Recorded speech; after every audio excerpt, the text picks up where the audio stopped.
अम्मी अम्मी अम्मी, अच्छा ठीक है, अपने आप को संभालें।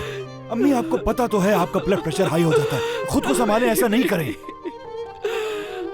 अम्मी ने सबा, सवेरा, जल्दी जाओ, जल्दी से पानी लेकर आओ अम्मी के लिए, जल्दी जाओ।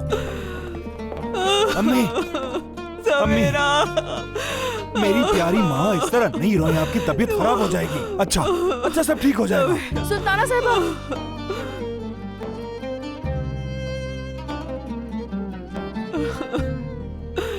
अम्मी जल्दी से दवाई खाएं। मैं डॉक्टर को कॉल करती हूँ। मुझे डॉक्टर अम्मी ने, के पास ठीक है। नहीं जाना।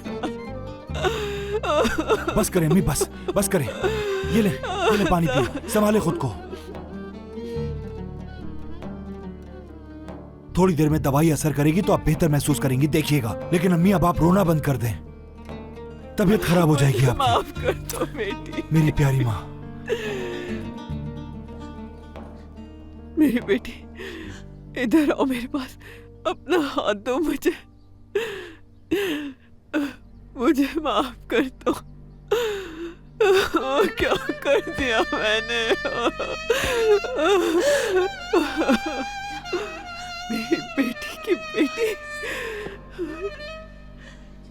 वापस आ जाओ मेरी बच्ची।